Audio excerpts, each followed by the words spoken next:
Story 1. Calmness. The economy. For most of my teens, individuals who were less educated could still afford an apartment, food, utilities, a car, and have a moderate amount of disposable income for dining, shopping, and entertainment. Middle and upper middle class individuals could easily afford state universities. Nowadays, even upper middle class individuals are facing challenges in affording healthcare, housing, childcare, and education. Story 2. The birth of the internet as mainstream was a lot of fun for those of us who had the means and the time. To be clear, the internet is significantly better now, but the 90s internet was something else. Story 3.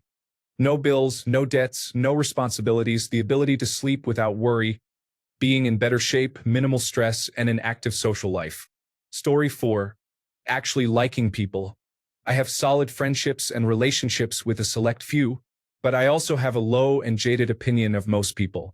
In the past, I had a sense of optimism when meeting someone new. Today, I mostly expect to dislike them after I get to know them. While this perspective is based on real experience, I miss the innocence of thinking, I get to meet someone new. They could be awesome. Story 5. House parties are enjoyable, but that's about it. Even with the current world situation, I am much happier in adulthood. Story 6. Just being happy about daily life. All those small things made me happy, but today I'm overthinking everything with a restless mind. Story 7. A functioning world. There was stability everywhere.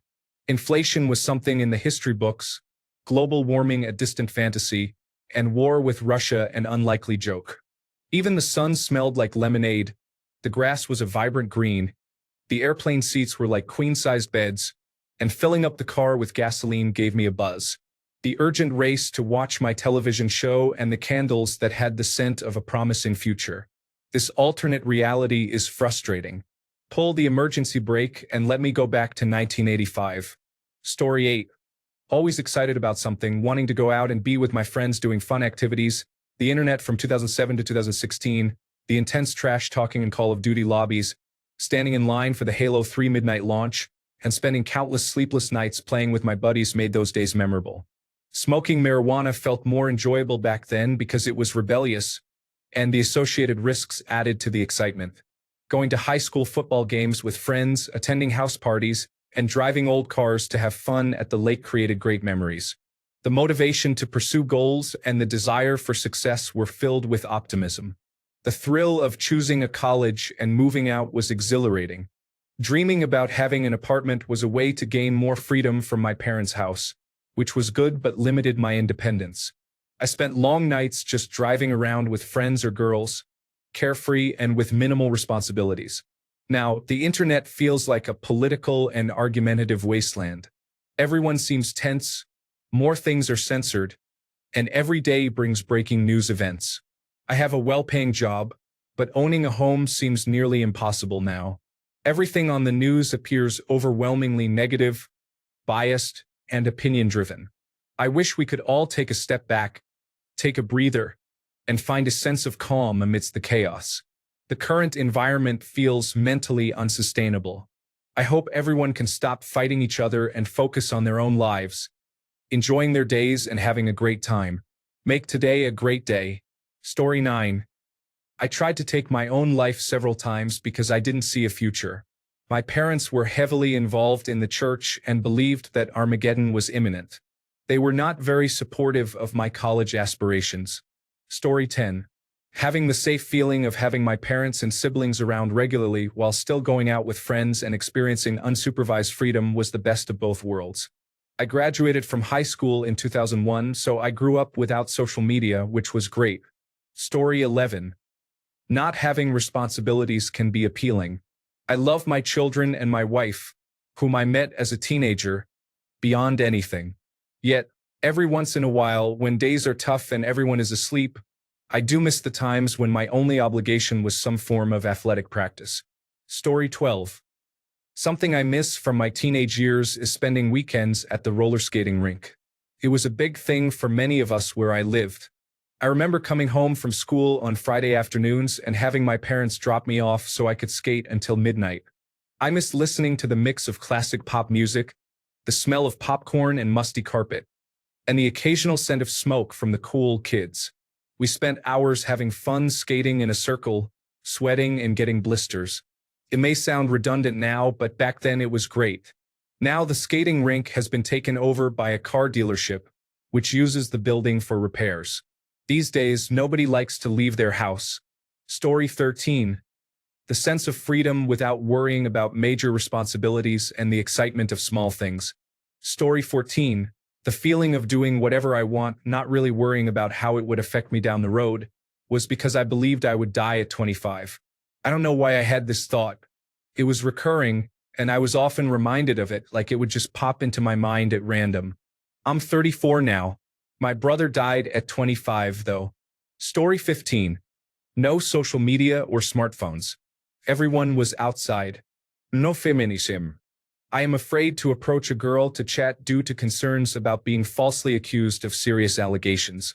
No politics. Story 16. Spending all my lawn mowing money on baseball cards and comic books. I occasionally try it as an adult, and the feeling comes back immediately. Story 17. Being able to dance without warming up for 30 minutes is something I appreciate, as I am a former hip-hop dancer. A few weeks ago, the mother of my children told them I was a dancer when we met, and she showed them a video.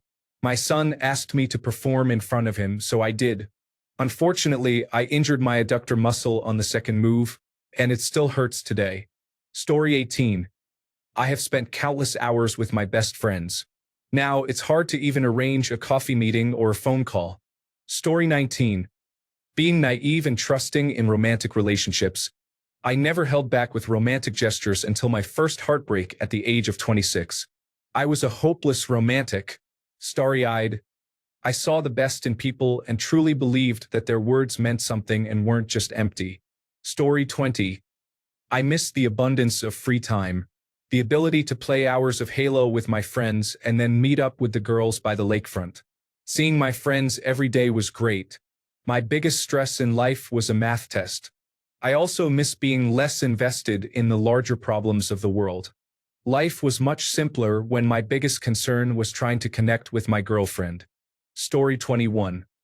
Always having somewhere to go, someone to see, and things to do.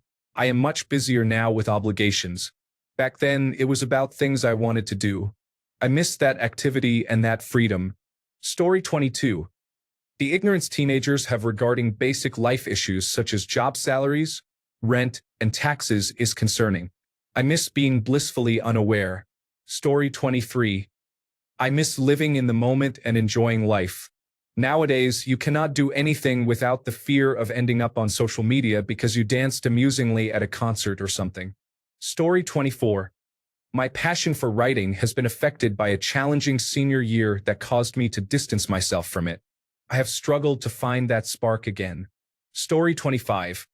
My grandmother's death when I was 13 truly shaped the path of my life and influenced my future. Story 26. Summer vacation, skateboarding from sunrise to sunset, napping on park benches, and enjoying the relaxation without worrying about bills. Story 27. Having unlimited access to prescription narcotics. I am in more pain now than I was then, as I was a cancer patient, but the best I can get is acetaminophen and muscle relaxers. Story 28. In 2007 and 2008, I attended many gigs and saw numerous bands while going through a pop-punk phase. I took a lot of photos, staying late to meet the bands. I had all the pictures in a folder on MySpace, which I deleted after falling out with a friend. It was fine because they were also saved on my phone's memory card. Unfortunately, my brother lost the phone with the memory card, and I lost all those memories. It may seem trivial, but I miss them. Story 29. You still have the rest of your life ahead of you. While turning 30 is still young, I feel like I didn't really experience the typical teenage and early 20s fun, and now it feels too late. I wish I weren't so shy. Story 30. Watching TV shows on a traditional television, as part of a program that cannot be adjusted according to personal preferences. Additionally, I have the feeling that the sky is the limit. Story 31. I appreciate how I grew up, even though there were some difficult experiences. I prefer my current situation. The difficulties were external. My parents were supportive. Story 32. Excellent skin elasticity and tone. Not totally jaded yet, no matter how many Smith CDs I listen to. Story 33. Going out more often, although I did sneak out a few times. I had several guys who were interested in me, and we just had all sorts of fun. I regret not being able to take any pictures or videos. Back then, it was all about being in the moment without a cell phone. I also went out with my boyfriend, we went on dates. I did more things than I do now. I was an outgoing person 15 years ago. I went out with my older sister, who thought I was boring when I was 16 and she was 18. I did my own thing and she did hers, but she would drag me around with her friends, and I was the one blamed, despite her saying she had nothing to do with the decisions I made. You would think peer pressure would come from friends, but my oldest sister was my biggest influencer. I had no choice since she was always pushy. Even though I didn't like what she did, I still went along with her. I lived my life running around town at night when there were no cars. I would lie in the middle of the road, sneaking out with a friend and taking nighttime walks in the park with my friends. My friends were all guys. My teenage years were fun and regrettable at the same time. Now, I am a mother of 3, a stay-at-home mom, and I struggle with social anxiety. Story 34. I miss not knowing I was struggling with mental health issues. Going through life, existing without having to second-guess my emotions or every interaction and word I speak.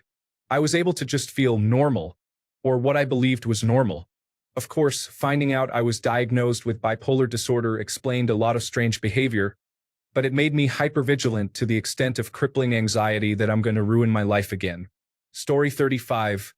No debt and nothing to do. I miss being bored and not broke more than I miss being young. I wish I could spend a whole day playing video games again. Now I can manage an hour and feel guilty for not doing enough, so I start doing chores and projects. Story 36. I am generally happier now, but I do miss the amount of free time I had and how often I saw my friends for long periods. Story 37. Riding bikes on the boardwalk during the day and skating there at night. Skipping school for a road trip to the Outer Banks when there was a swell. Story 38. My athletic body allows me to skateboard for 8 hours a day, even if I take some falls.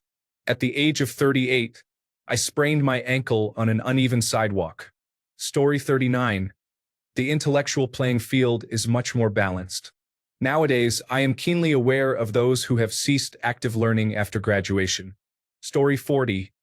The late-night gaming sessions and lack of worry. The most I worried about was if my base in ARC was being raided. Now it's health, finances, vehicles, and relationships. It's tiresome.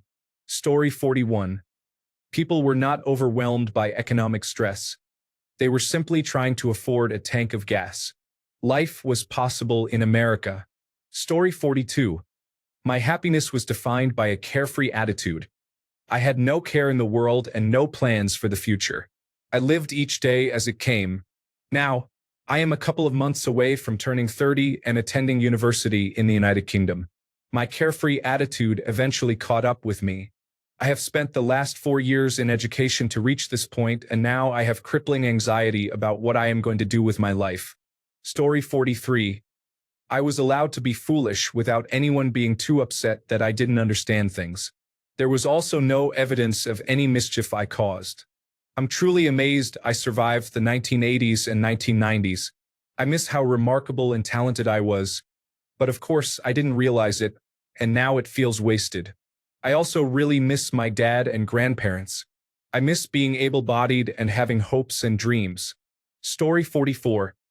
Every day felt completely new. You never knew what opportunities could arise for you, along with the influence of drugs. Story 45. The simplicity of that time allowed me to see friends whenever I wanted. I would visit Sam Goody after every paycheck to buy a new game, CD, or movie, and then go to Walden Books for a new manga, as I was very into manga and anime back then. I had a lot of friends, and we would hang out before class on the staircase during my junior and senior years, while I had a different group of friends during my freshman and sophomore years. I also had a homeschool friend who lived a couple of houses down, and we would watch Foamy the Squirrel or Salad Fingers together. I could walk everywhere, and my only concern was schoolwork. After finishing my studies, I could relax. On Friday nights, I would go to the local computer store to hang out with my gaming friends, and I enjoyed playing card games at a bookstore. My point is that I didn't have the worries I face now. Life was simple. Story 46. Worry less and enjoy freedom. Dance all night and go for breakfast afterward. Live practically on the beach for 3 months each year. Story 47. Peace and quiet during Christmas and Thanksgiving is cherished at my grandparents' house, along with my baby cousin who visits frequently. Babies and toddlers can be quite loud, which I find overwhelming. Story 48. I had a lot of time. I managed to fit everything in that I wanted to do while walking, riding my bike, or using public transport. Story 49. My mother and grandfather, among others, provided me with confidence and hope, even if both turned out to be misplaced. I had some semblance of a social life, even if it didn't go beyond school. I had my hair, even if I disliked its unruliness. Story 50. I was so excited for the future. Living on Mars, flying cars, and a robot wife. Now, I wish it were the 1800s. Story 51. I miss that carefree time, the ability to make friends quickly, to have fun with minimal money, and the absence of internet on my phone. Thanks a bunch for sticking around till the end of the video. Remember to subscribe, and until next time, stay awesome and goodbye.